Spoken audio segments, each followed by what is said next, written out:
guys! Today we'll be recapping a story, A Strange but Effective Villainous Life.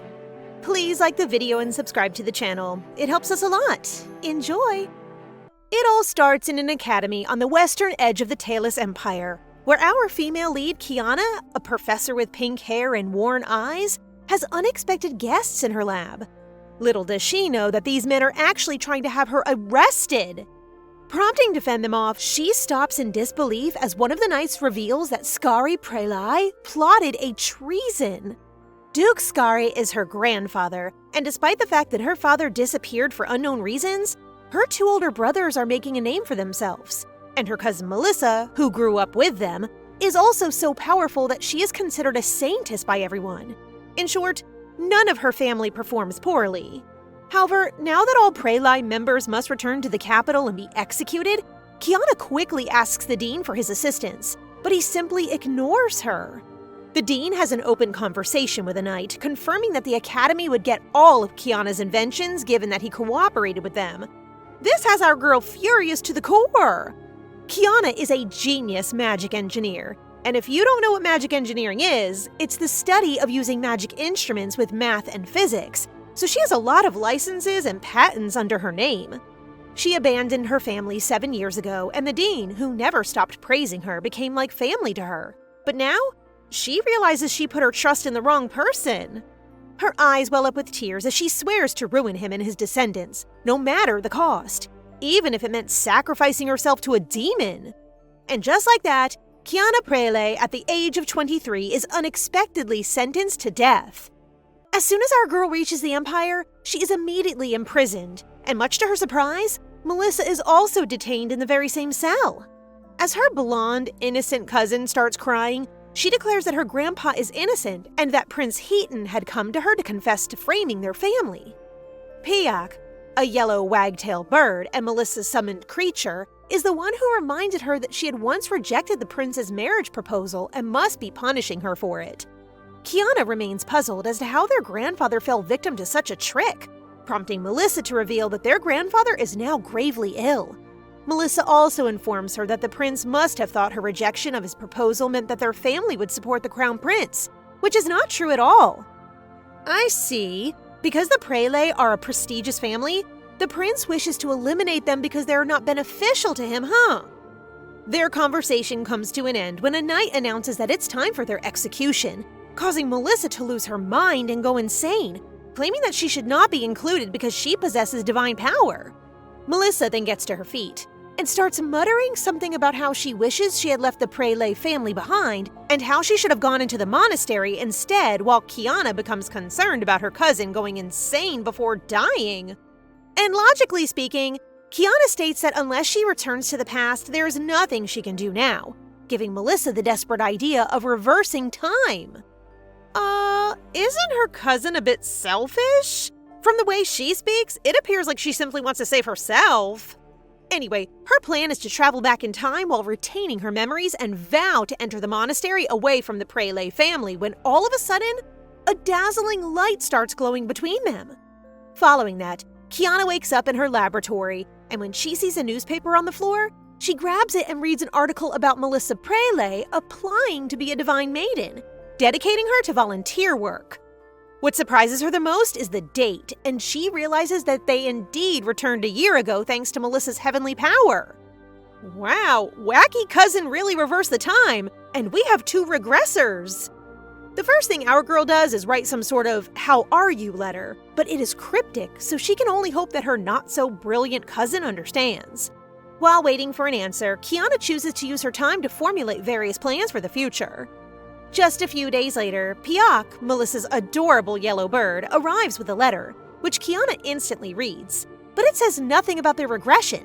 Instead, Melissa simply writes that she woke up and felt compelled to become a priestess. She also adds she won't be contacting their family because she'll be volunteering around the world. So she decides to send Kiana a parting gift. And guess what? It's this cute, chunky bird! As Pock explains, Melissa feels she no longer requires a summoned creature given that she's no longer a Prelai. Yet, Kiana remains dumbfounded. The Prelai family has the ability to summon their own unique creatures, which happens at the age of 8. but Kiana has never been able to summon one. Thus, she refuses to believe Melissa can just dump her summon creature. In any case, it appears that I was mistaken. There are actually 3 regressors, and Pock is the 3rd. For some reason, only Pock and Kiana retain their memories, while Melissa remembers nothing beyond her decision to leave her family and become a priestess. This makes Kiana question why Pock hadn't informed Melissa that they had regressed. But it looks like summoned creatures are only loyal to Prele, and since Melissa had decided to leave, it no longer matters to him. As Kiana is still digesting the news, Pock becomes intrigued by the board full of notes, prompting her to explain that it is her plan board, given that as a genius, she has no choice but to save her family. She may be extremely intelligent, but Pock doubts her ability to save the duchy because she has been away for 7 years and knows nothing about their family or the Empire. But, uh-oh, little bird, it appears that you have provided Kiana with a solution. She approaches terrified Pock, smilingly threatening him that because he is glued to Melissa, he must be aware of everything going on in the Empire, and she demands him to write down everything he knows. It's been 3 hours, and the poor bird is sobbing and frightened because Kiana is forcing him to remember everything. He's so dramatic and cute. He then suddenly remembers another method and lands on Kiana's head, claiming that summoned creatures can transmit their memories to their master. The 2 of them focus, and strangely enough, the memories come to her in text form, as if she's reading a novel with Melissa as the female lead. Our girl feels like she's about to puke because, as a sophisticated professor, she never imagined she'd have to read a trashy romance novel. Melissa should have gotten engaged to a man named Rodrigo, but after seeing these memories, she discovers that her beautiful cousin kept on attracting numerous men, and Kiana is even mentioned on occasion. Not in a positive way, but these men keep expressing how relieved they are that the villainous Kiana is gone and Melissa is no longer suffering, blah blah blah. She may be a bit frank, but villainous as a nickname seems overkill. This truly irritates Kiana, but in spite of it, because these memories are like a written novel that she is able to review and read, she decides to label it an original story. Oh, the cliche. But I love how they gave the regression thingy a fresh twist. Now that Kiana has a lead, she starts saying stuff about her plans, and in the end, she has no choice but to return home. Suddenly, they are interrupted by a knock announcing that the dean wants to see her. Oh, we have not forgotten about you, old man. It appears that today is the entrance briefing, and the dean expects her to deliver a speech to everyone. This is a yearly event for students who are thinking about enrolling in their school, and the dean has always used her, the genius and high-ranking noble, as a puppet to entice young people. Kiana smirks evilly before showing that sweet smile, which we all know implies something else. Looks like we've got a little trash tango to do before she can waltz out of here. The Academy auditorium is already filled with young nobles and their parents, and the dean greets them excitedly before introducing them to the pride of their institution, Kiana Prele, who is presently pursuing her doctorate. She has planned to give them a brief lecture on science today since, as she puts it, they deal with it every day. I mean, it's better to just demonstrate it to the freshmen, yes? To show her point, she knocks the dean to the floor by kicking his legs and then casually pours a potion on his head and claims it's gravity. She proceeds by slapping him with such force that it aches her hand. She then refers to this as the law of action and reaction, which has the young nobles engrossed in her lecture. Oh no, don't get too excited just yet because that is only the beginning. She then begins pulling his hair, causing the dean to scream. And will you look at that, it's actually a wig, which she tosses so perfectly out the window. She then graciously bows to the audience and describes her actions as projectile motion, which gets everyone pumped up and raving about her class. Then to cap it all off, she brings out a magical tool, a powerful adhesive, and uses it on a piece of paper that says trash. She then lays it on the dean's forehead and leaves the room, leaving the gathering buzzing. She woke up and chose violence. I love her so much. After that, she boarded a carriage bound for the Empire, while bored Pock, who is cutely lying on her lap, wonders if her plan to start a business or become active in politics to oppose Prince Heaton. However, our girl's brilliant mind is purely for magic engineering, and she has little knowledge of economics, nor does she have any connections. Therefore, she can't deal with politics. Anyway, it appears that our girl was a hot-tempered girly in her younger years who only caused trouble for her family. But still, her plan is to get along with them. If that fails, her backup plan is to help Prince Heaton's greatest enemy in getting his revenge. I suppose she's referring to the Crown Prince, right? Pock seems overjoyed that they're almost home, but Kiana has to stop him from celebrating by assigning him a mission to deliver a letter. Poor Pock deems his new master horrible, but our girl appears unconcerned and simply requests that he secretly deliver her letter to mailbox 1135. All of Prele's summoned creatures have unique talents, and our little muffin has one called Secret Transport, which enables him to undercover deliver small items over short distances that will take a week. Not long after, Kiana finally arrives at the duchy and says she'll settle in for the night and greet her grandfather tomorrow morning. And while it will be awkward, she has no choice but to get closer to him so they can prepare for what's about to happen. Duke Skari, the swordmaster with piercing red eyes, is shocked by the news that his granddaughter has come home. He did not receive any notification about this, so he's concerned about what happened.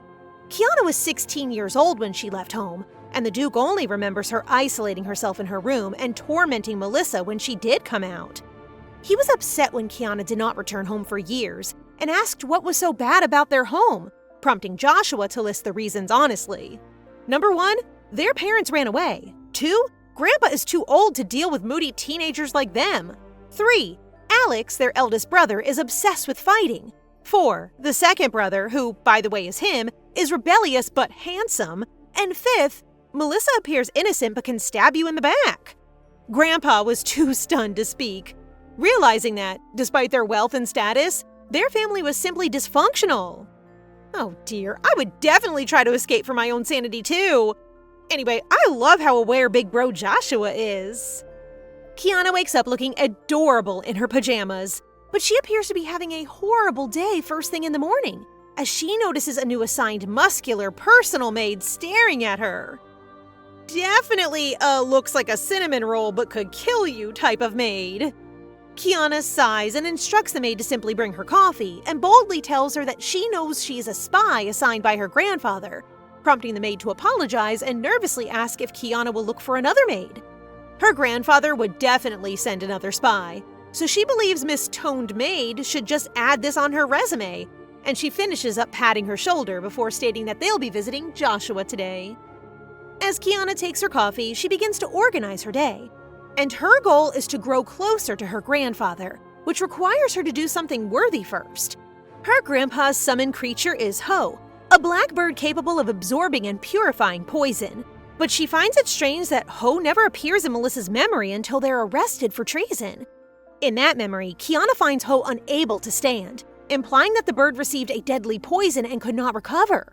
Anyway, they head out to Lodeton Street where Joshua, who appears to be quite extra, enjoys tea on his balcony, and passerby can't help but compliment him on how luxurious he appears.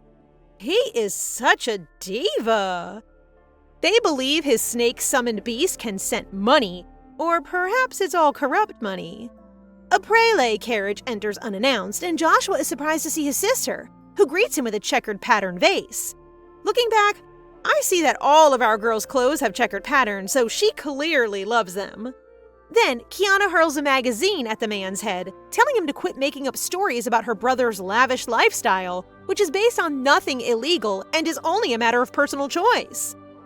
As soon as they step inside, Kiana plops herself down on Joshua's couch and surprises him by revealing that she knows he owns the Lorelei magazine, and that the stand-in editor is Leah, his summoned creature that has the power to turn into a human. Oh, I can already picture how lovely she is in her human form. Lorelei may be a trashy gossip magazine, but it sells incredibly well, and Joshua wields public opinion and is well versed in current events in the capital. Kiana states plainly that she has come to ask 2 questions. The first is his view on how he will feel if his summoned creature becomes ill, and Joshua instantly responds that he would rather be the one suffering than Leah, leading Kiana to believe that she must cure Ho in order to regain their grandfather's trust. Joshua is suspicious of her for inquiring about their family, and when Kiana explains that family members should help one another, he fears that another soul has taken over his sister's body. Big Bro Diva is really sharp. He nearly got it. He demands that Kiana tell a secret that only the two of them know, prompting our girl to look at him with disgust as she claims that they are not close enough to share anything, proving to him that she really is his sister. For our girl's second question, she asks if he knows anything about the Crown Prince, but it appears that even Joshua just knows what everyone else knows. The Crown Prince fell from a cliff while hunting in the Edpa Mountains 6 years ago and disappeared. But the Emperor has indicated clearly that the position will stay vacant until he personally confirms that the Crown Prince is truly gone. Other than that, Joshua knows nothing, prompting Kiana to suggest that he look into their family's connections to Prince Heaton and the Crown Prince. She can tell Joshua's angry face right now suggests he's worried about her, and she is correct, because despite his angry expression, he advises her to refrain from getting involved in royal things. Sighing, he thinks he should start nagging her like their grandpa and Alex, which brings back a memory of how much Joshua's magazine is hated by those two. The Duke has 2 sons. The eldest is their father, and the second fell in love with a commoner and fled. When Kiana was just 5 years old, her mother left a letter declaring she had discovered true love, but her escape wagon crashed off a cliff while trying to evade the knights. As a result, their father went insane, traveled to the Northern Duchy to hunt monsters, and has not returned since. However, Kiana's problems do not end there. Among the siblings, only she has pink hair and green eyes like her mother, and the fact that she cannot summon creatures causes her to doubt her identity as a prelate. As a child, she couldn't handle it mentally, but looking back, she realizes that her 2 older brothers also suffered a lot during that time. Yup, just a bunch of kids living with trauma as a result of their problematic parents. This prompts her to confess to Joshua that when they were younger, she secretly studied magical tools to alter her eye color because people regarded her as a disgrace. But thanks to that, she discovered that she's a genius in magical engineering. She doesn't remember it clearly, but Joshua was devastated when their parents split up, and he became a hater of all sorts of betrayal. Their nanny couldn't bear to see little Joshua suffer, so she told him that cheating was common, which prompted Joshua to investigate high society scandals. He followed his calling and launched the Lorelei Project, which exposed society's filth and became an enormous success. Nanny really made a billionaire! Thanks to the original story, she learned that there was one time when Joshua was so drunk that he complained to their grandfather about having irresponsible parents, while Grandpa only listened because it appears that he is the one who suggested their father clear his mind and go hunt monsters. Their grandfather and Alex are opposed to Joshua's business, not because it is a dishonor to their family, but because they believe Joshua is still stuck in the past. But Kiana disagrees. She believes Joshua rose to success due to his talent and declares her support for him, which is beginning to warm her big brother's heart. Until she brands it a trashy gossip magazine. This is the perfect example of sibling love. Half support, half insult. Anyway, Kiana decides to leave and returns the pillow she had been using. However, Joshua gives it to her, claiming it is his gift to her for the vase she had given him. As he makes an embarrassed but upset look, he clarifies that being a disgrace in the family is determined not by eye color, but by careless actions, which means it's always him and never her. Kiana is taken aback by this, and her face cracks a smile, prompting Joshua to annoy her by asking if she's really that moved that her heart sinks. I love how they're both chaotic and wholesome. As Kiana boards the carriage, she reminds Joshua of the favor she requested, causing him to pause briefly before firmly advising her to leave imperial matters to their grandfather. However, something has been bothering him, so he grabs her arm, inquiring why she's so skinny and her complexion looks poor, and he begins to wonder if the academy doesn't look after her.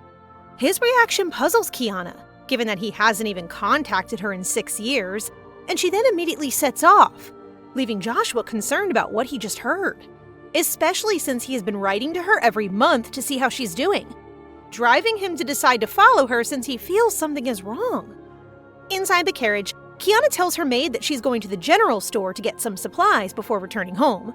She can't shake the worry that if they leave everything to their elderly and ailing grandfather, like Joshua suggested, their family might end up in trouble again, and that idea of searching for the Crown Prince being pointless is just wrong. She then reflects on a past moment from when she was 13, recalling how her grandfather introduced her to Melissa, her uncle's daughter. After the loss of her parents, her grandfather welcomed Melissa, hopeful that their shared age would foster a close bond. Despite being a distant relative, Melissa possesses the ability to summon a creature. And since then, Kiana has been experiencing nightly dreams about Pock, exclaiming, "I'm Kiana's," prompting her to constantly harass Melissa for stealing the chunky bird anytime she sees her. This sounds sus to me. At the age of 16, Kiana confronted Melissa with a knife and was apprehended, yet she had a clear intention behind her actions. When Kiana was 13 years old, she secretly learned magical engineering and created an artificial that could change eye color. Her intention is to change Melissa's eye color to ensure that no one perceives her as more suited to be the lady of the Prele family. To accomplish this, she needs to stab Melissa as the tool requires the user's blood for activation. Her grandfather then scolded her, convinced that she had crossed a line this time and urging her to think about her behavior. In that instant, she realizes nothing will change even if she changes Melissa's eye color, so she requested her grandfather to send her to the academy so she can repent from a distance. As Kiana rides in the carriage on her way to the academy, she finds herself staring at the magical artifact and thinks to get rid of it later. So while they're on their journey, she suddenly feels the need to use the restroom. She asks the carriage to stop and looks for a suitable spot in the forest. And just as she's getting ready to do her thing, a boy surprises her by telling her to stay away from him. She starts to wonder what he's doing out there. He seems like a boy about her age and could be hurt. The boy then claims that she just behaves as if she doesn't notice anything and keeps moving forward. She follows along, leaving him completely stunned.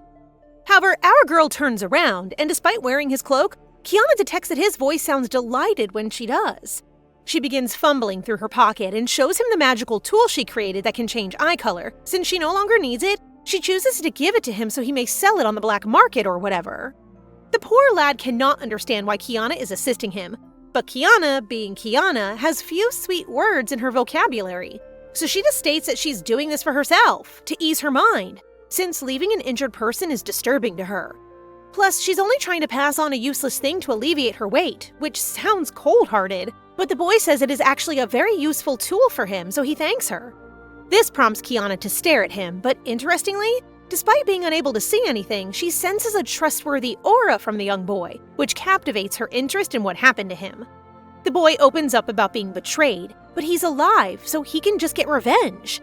He then asks Kiana to not worry about him, leading Kiana to flatly deny being worried and wave goodbye with a half-hearted wish that he doesn't die.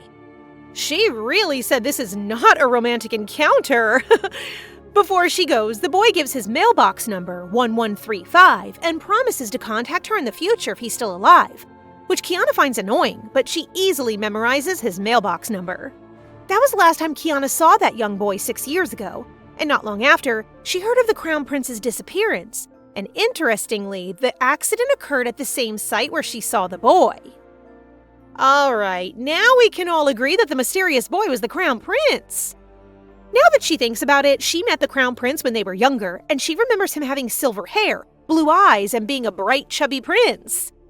Aw, he looks adorable! Everyone adores the Crown Prince because he resembles the image of the first emperor, which the young Kiana envied because his lineage was so obvious. Above all, she dislikes his vibrant nature, which reminds her of Melissa. Regardless, she thinks the boy could potentially be the Crown Prince. And you may recall that she had Pock deliver a letter to mailbox 1135. Yes, the letter is addressed to the boy's mailbox, and she asks whether he's still alive. Speaking of the adorable bird, Kiana is certain that her family will assume she stole Pock from Melissa, given that she used to harass her cousin before. Her musings then get interrupted by the spy maid's announcement that they have finally arrived at the general store. In the meantime, a stunningly handsome man with deep midnight blue hair and golden eyes checks his outfit of the day as his assistant, who you may also call his human hanger, questions the point of all this effort. The young man fears that if he comes on excessively, Kiana would leave before they can have a conversation. Yup, definitely the Crown Prince. Back to our girl, she buys a bunch of emergency medicine and stimulant vials and chooses to go home right away because she knows her grandfather is awake. With her brothers, she knows that they share the same blood from their mother, but with her grandfather, she has no idea if she is truly his granddaughter, so she feels uneasy about the awkwardness that will arise when they meet. Our girl is sidetracked as the dazzling midnight blue-haired guy enters the store, as if he's under a spotlight, and while she looks at him with disinterest, she admits that he's refined and handsome. Following that, another man enters the store and greets her, but, she only sees a squid man talking to her. She finally recognizes the man as Rodrigo Pervez, the second son of the Pervez dukedom, and begins rubbing her eyes, claiming that her eyes are adapting from the brilliant light to a dark one. In short, he is ugly. It hasn't even been a minute and our girl is already in baddie mode. The customers inside the shop hear everything and can be seen suppressing their laughter, while Rodrigo laughs it off and asks whether Kiana is upset because of the marriage discussions he had with Melissa. He makes sure that everyone knows that Kiana used to follow him around, and even admits that she likes him.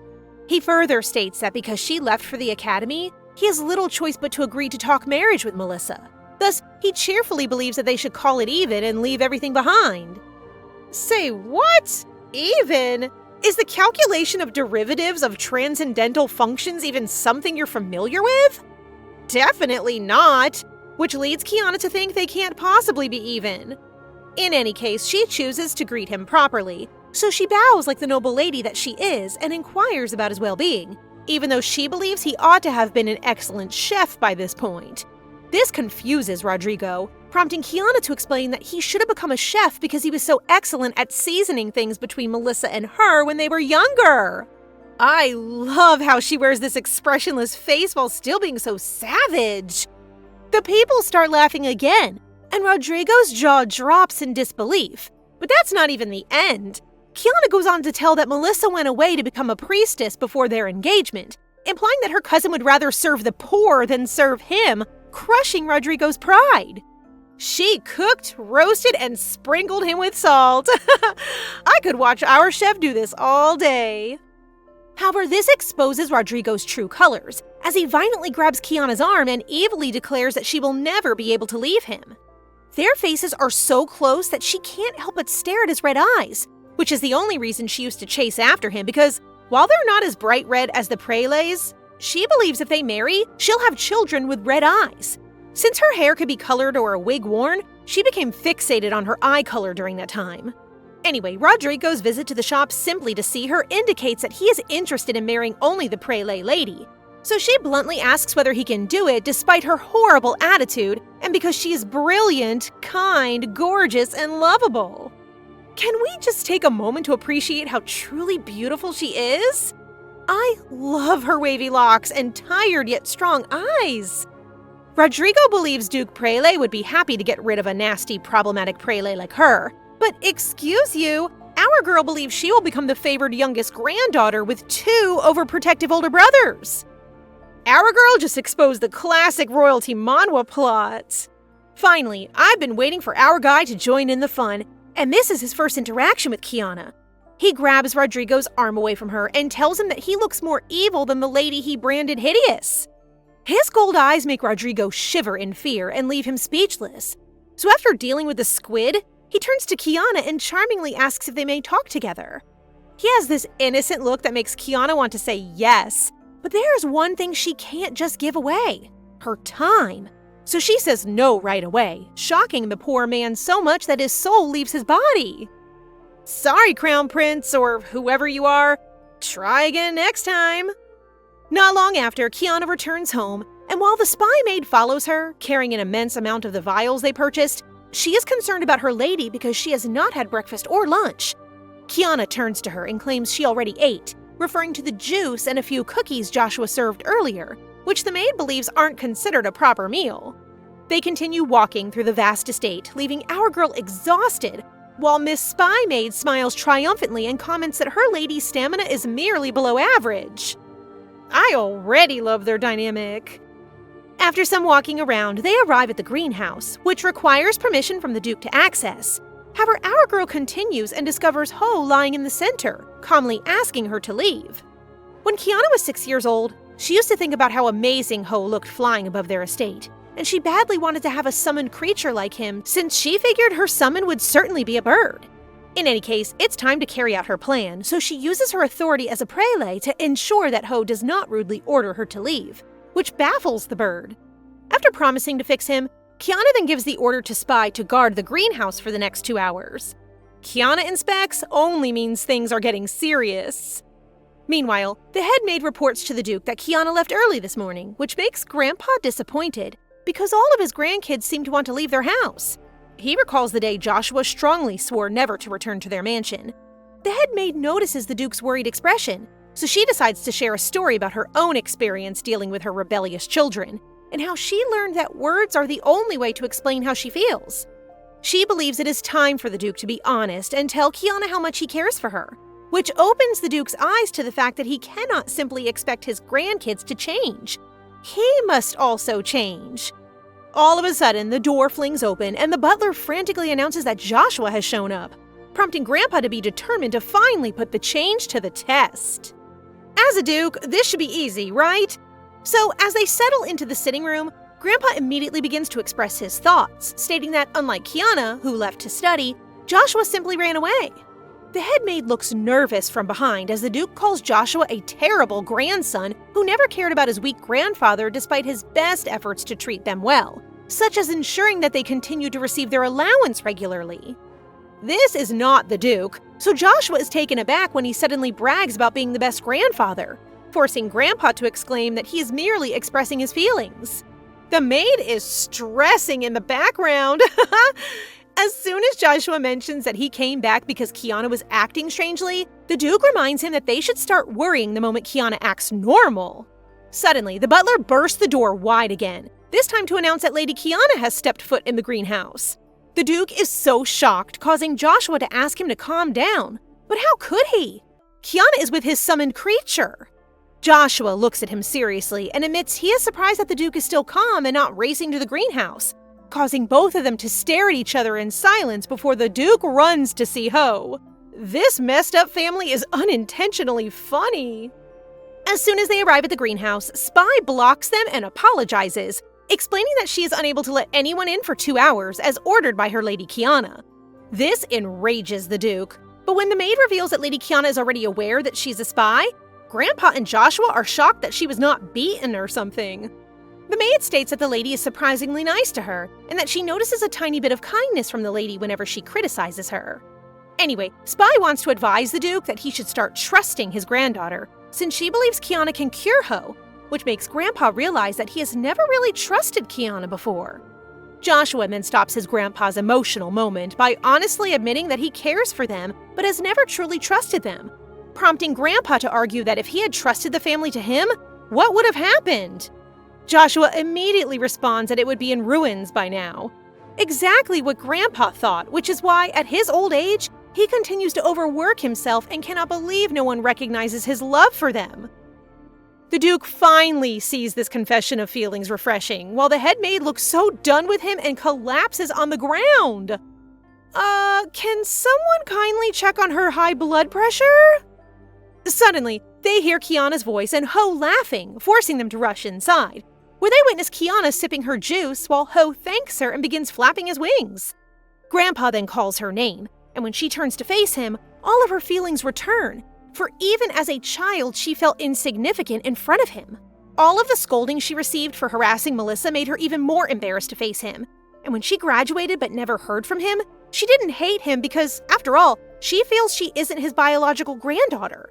However, she is different today. She has accomplished something significant, so she stands up proudly, smiles at him, and claims that what she used was not medicine, but science. She begins explaining how she developed a magic tool that basically reduced the concentration of the poison in Ho's body. However, she gets surprised when she hears for the first time the word thank you from her grandpa.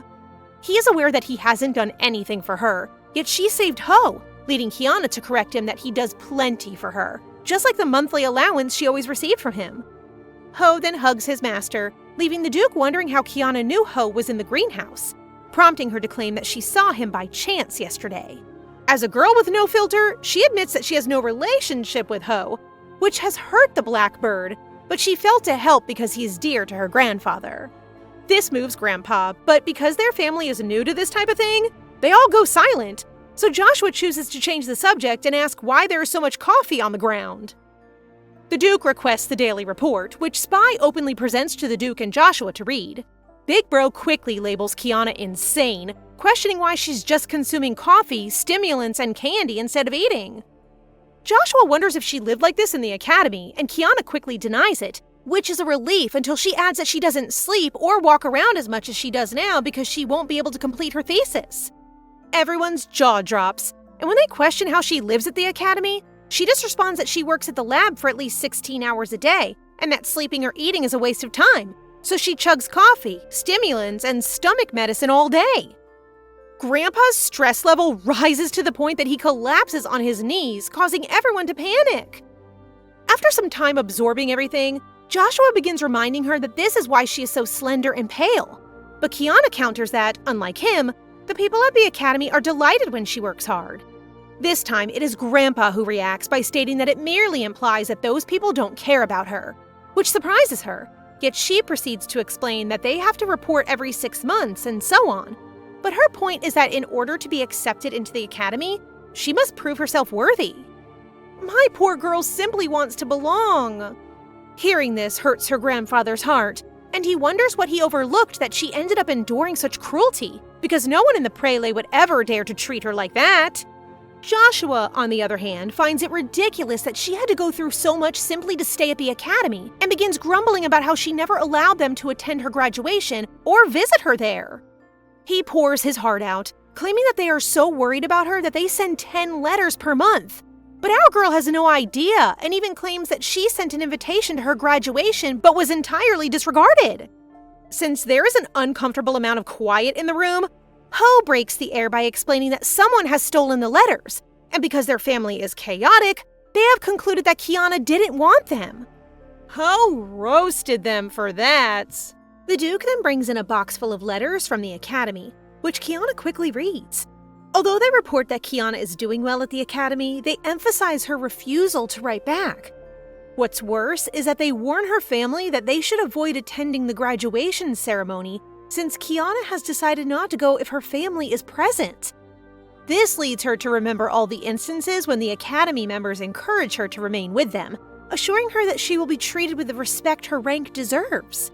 They constantly entice her to persist in their research work and smile at her, but in the end, they're nothing but insane people.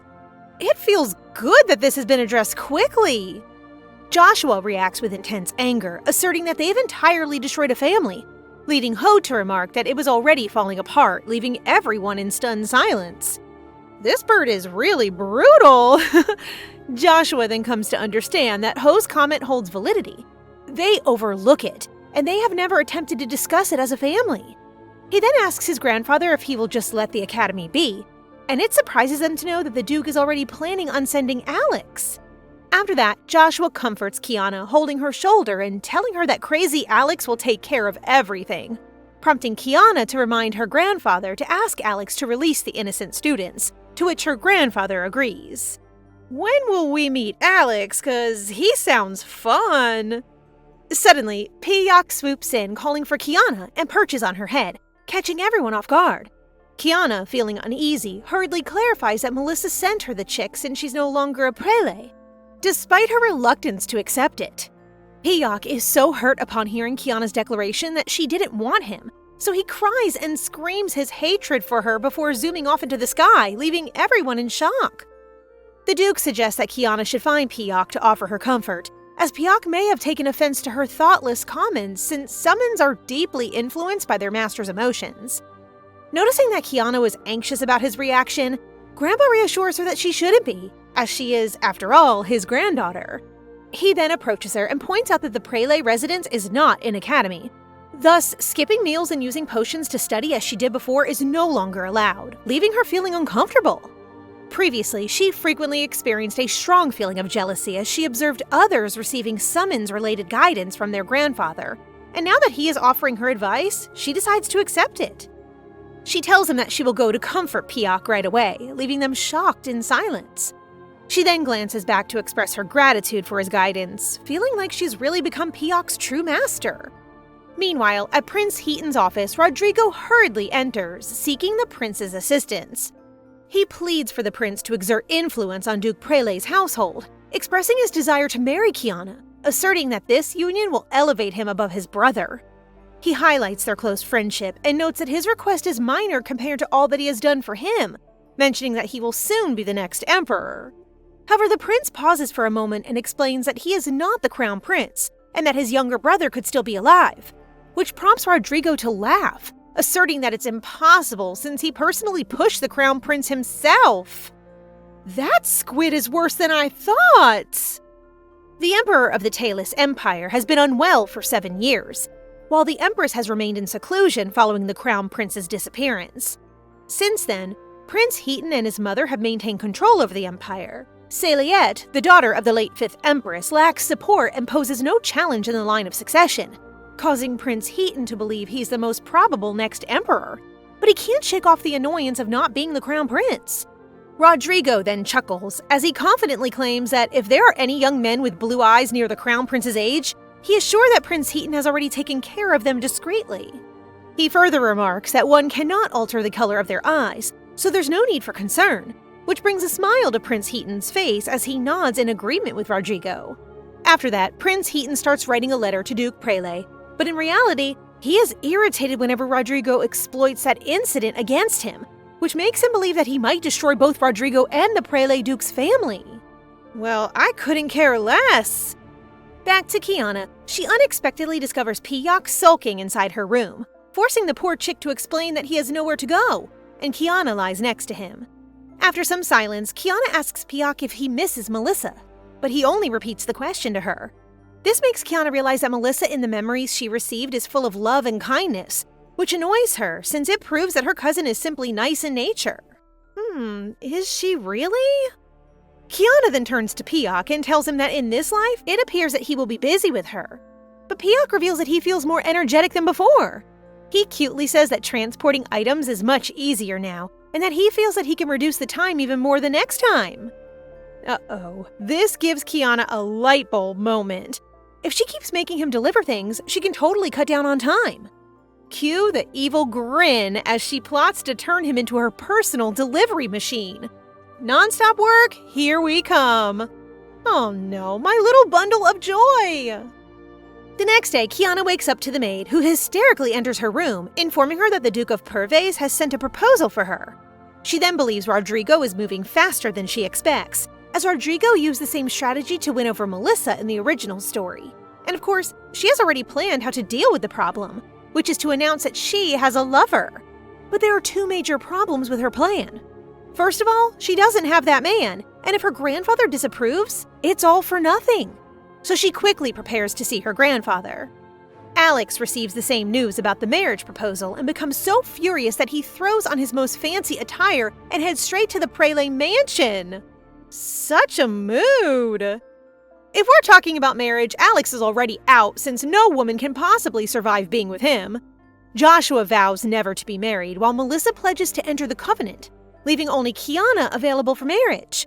Joshua is worried since even Prince Heaton is siding with the Pervez, making it harder to refuse the proposal. However, he promises that he would never let the squid touch his sister, so he plans to end this marriage before it happens. I love his subtle yet protective brotherly nature.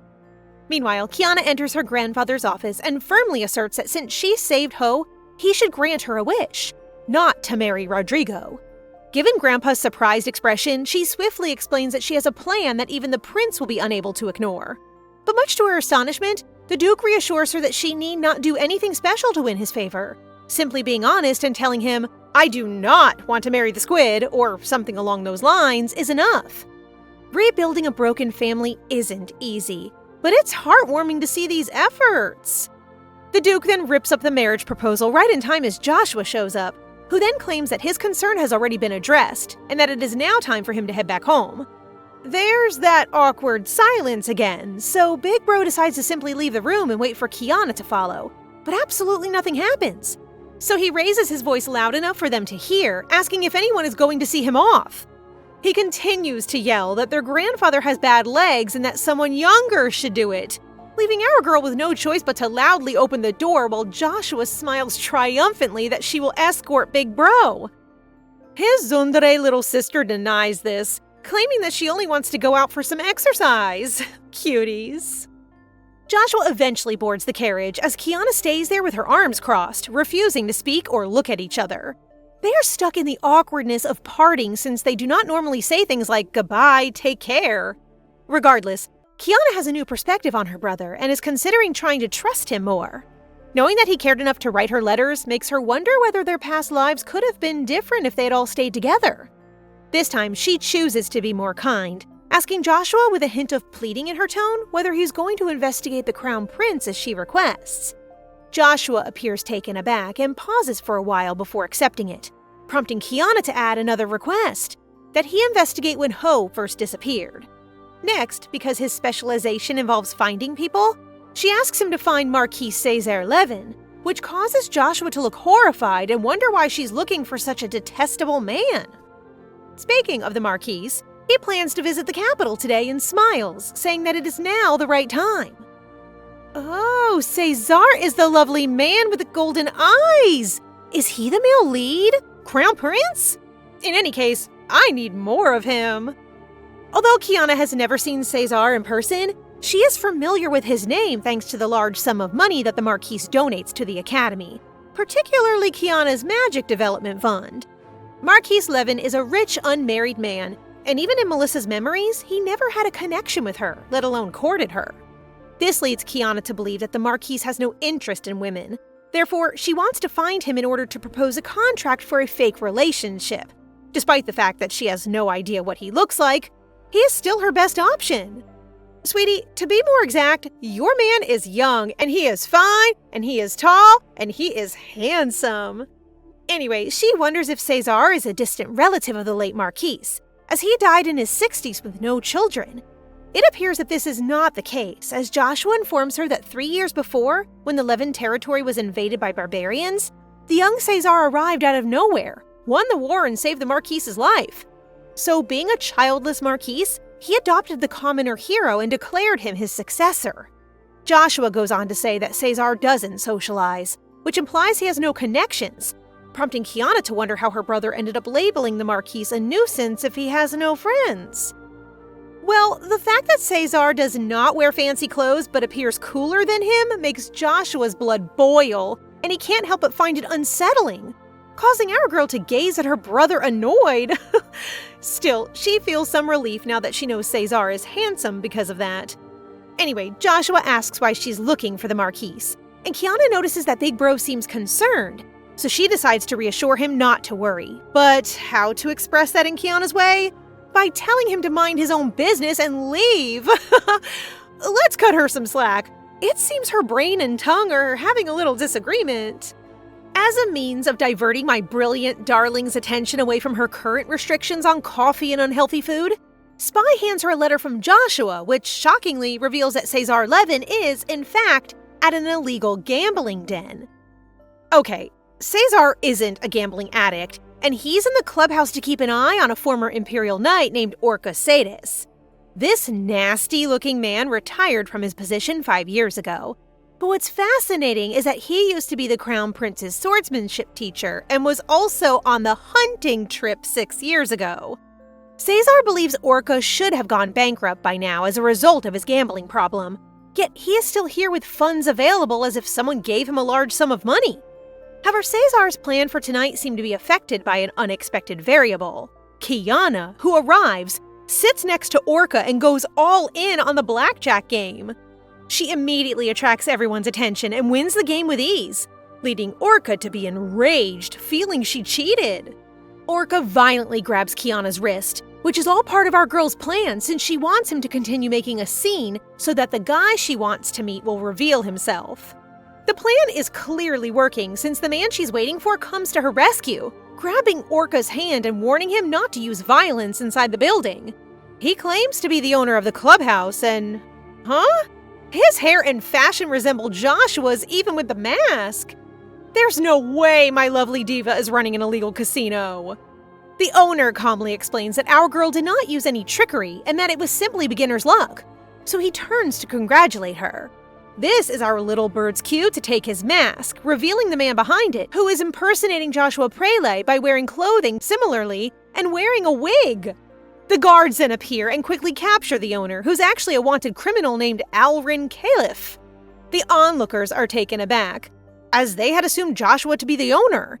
Meanwhile, Kiana stands tall, knowing that Alrin was actually one of Heaton's cards to bring down the Prele in the original story. Because Joshua has no friends and no one knows the source of his wealth, Prince Heaton targeted him and assisted a first-degree criminal, Alrin, to run a business while posing as Joshua. In her previous life, the clubhouse was closed down and Alrin vanished, which is why her aim now is to expose him so Joshua can prove he has no ties to the gambling house. Anyway, before things get out of hand, Kiana tells Spy to cash in the chips she won. 2 birds with 1 stone. Love it. Abian Reginis then approaches her and expresses his gratitude for finally capturing his family's attacker. This charming blue-haired young guy leads the capital's 5th Guard and comes from a high-ranking noble family. Before arriving at the clubhouse, Kiana sent Abian a letter in which she highlighted Alrin's name in order to ensure that he would show up. Why? When Alrin was a servant at the Rashini's residence, he killed the Duchess and stole her jewels, which led him to become a first-class criminal. After that, Abian promised to catch him, so he joined the Capital Guard and climbed the rank of captain, sacrificing any personal gains such as marriage in order to prevent corruption. Our girl can't help but stare at this rare gem who gave up his high-ranking noble position, while the cutie stares at her confused. A serious-looking lady paired with a beaming fella. And let's not forget that height gap. They actually make quite the pair. Kiana urges him to investigate thoroughly, and she gives him a clue that someone is helping Alrin, which Abian acknowledges. But for the time being, he asks for her hand so he can lead her away from the dangerous area. She just declines and says she's waiting for her maid, who is exchanging money right now. And before he can start yapping, she informs him that she won it fair and square. This gets Abian interested about how she won, and she explains it in ways I don't understand, but in short, she calculated everything. She also claims that Alrin supported her earlier in order to use her as bait for beginners to gamble, since they will feel they will be as lucky as she was. Abian is completely fascinated by her, and Kiana casually remarks that he might develop romantic feelings for her. Even after she explains that the Prele Knights are just outside, Abian remains concerned about her and believes she should not expose herself at a gambling place like this. Kiana furrows her brow and argues that it is her optic nerves problem, not his, which causes Cesare to laugh and concur that Abian should quit obsessing about Kiana's optic nerves.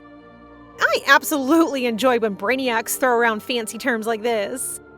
He then introduces himself as Cesare Levin to Kiana, who remembers him as the handsome gentleman in the store, and she can't believe he's also the man she's been looking for. Cesare informs Abian that he is acquainted with the lady and can guarantee him that she would be safe before shooing him away to go fulfill his guard duty. I believe this is goodbye to Mr. Cotton Candy, but he does ask Kiana if he can visit her sometime at the Prele estate, a request that our girl promptly turns down. Abian uses his puppy eyes because he really wants to express his gratitude properly, while Kiana plainly clarifies that he really must, but not right now, so she asks him to wait and warns him to be ready when she calls, which he accepts. After that, he finds a little cut on her hand and instantly wraps it in his handkerchief, while our girl appears taken aback by his gesture, but, looks like I'm mistaken. She's actually furious right now because her precious frail hand was hurt. It is Kiana. How could I have imagined it as anything romantic? Thankfully, Spy comes running, bringing 2 bags of gold coins, which instantly makes Kiana's eyes shimmer as if she has seen the love of her life. And these 2 ladies hug in happiness, with poor Piak crushed between them. Now that everyone has arrived, Cesare asks for her hand so that he can lead them to safety, and our girl, who has never accepted anyone's hand before, shockingly takes his hand. As they walk, Kiana, who is cutely carrying the unconscious Piak on her head, questions why someone like him approaches her, prompting Cesare to explain that he wants to make a good impression on her, because he needs something from her. Kiana instantly recognizes that he needs a magical tool, and confesses that she is aware that he has been making research requests while she was still at the academy, which Cesare does not deny. Now that she understands his intentions, she talks about something personal, and warns him that he made a mistake by declaring their friendship too soon, since it could have harmed his reputation. But he just gives her a smile and seems flattered that she's worried about him. So she assumes he doesn't give a hoot about this kind of thing and is more interested in magic tool development. So without any fancy fluff or sugarcoating, she just comes right out and asks him if he wants to date her, leaving Cesare blown away and nearly tripping over his own feet in shock. Kiana thinks her grand seduction scheme has flopped, so if he's not up for dating, she proposes a contractual relationship instead. Cesare hasn't said a word yet, so if that doesn't appeal to him either, She gives a hopeful look and wonders if they could just pretend to be dating. Chonky Bird is fuming, utterly baffled that his master is spewing such nonsense. Just as the tension escalates, Cesare, holding his throbbing head, interjects, demanding silence and suggesting they go to his place to hash out this chaotic proposal in a more civilized, calm manner. My boy got traumatized! And that's it for today, guys. What did you think? As always, don't forget to like the video and comment for the next part so we know you want more. Remember to subscribe and turn on notifications for updates. See you in the next one!